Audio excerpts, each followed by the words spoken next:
Sino mag-aakalang sa halagang 150 pesos, ganito kagandang view ang mapupuntahan mo? Hey, what's up guys? Tara, samahan niyo akong gumala kasama ang aking mga travel buddies.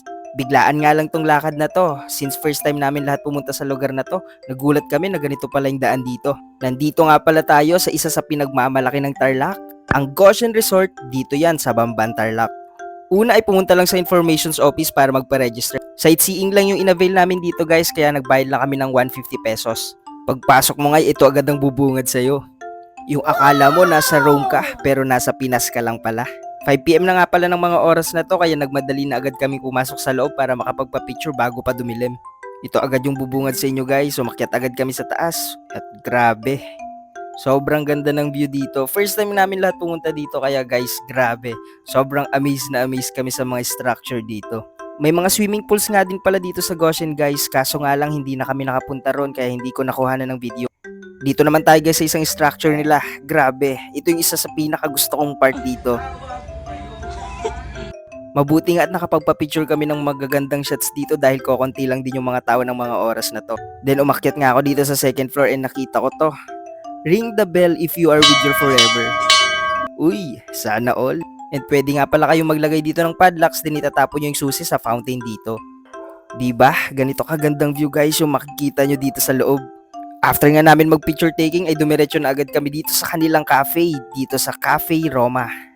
Pagpasok mo nga sa loob ay grabe. Hindi nga ganito yung mga usual na design ng mga napupuntahan naming cafe. Kaya agad-agad na kaming umorder dahil sa mga oras na to guys ay grabe na din yung gutom namin. Marami nga din pala silang ino-offer dito gaya ng mga frappe, coffee, fruit juice, mga salad, pasta, steak at marami pang iba. While waiting nga sa mga orders namin, lumabas muna ako para ipakita sa inyo yung night view dito sa Goshen. Mas naging romantic lalo tignan yung place nung nagsimula ng dumilim at nagsindihan na lahat ng ilaw. At eto na guys, chibugan na, dumating na yung aming mga orders at syempre titikman natin lahat ng to. In-order ko yung isa sa kanilang bestseller, ang baby back ribs worth 350 pesos. Since hindi naman ako masyadong mahilig sa matamis sa sarsa, i-rate ko to ng 8.5/10. Then next natin itong pork steak salpicao na worth 350 pesos din, i-rate ko to ng 8/10. And next, itong kanilang creamy mushroom roast beef na worth 380 pesos, i-rate ko to ng 8/10. And ito yung pinaka-favorite ko, yung kanilang pork steak with gravy na worth 350 pesos lang. Sa sobrang sarap na ito, gusto ko na lang makipagpalit ng order ko sa kasama ko. And ito nga, dumating na din yung aming mga drinks. Ang aking in-order dito is yung dark chocolate frap.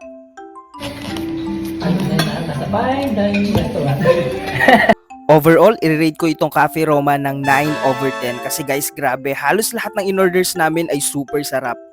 Paniguradong hindi ito ang una at huling beses na pupuntahan namin ito. Kitang-kita naman sa aming mga plato, ubos.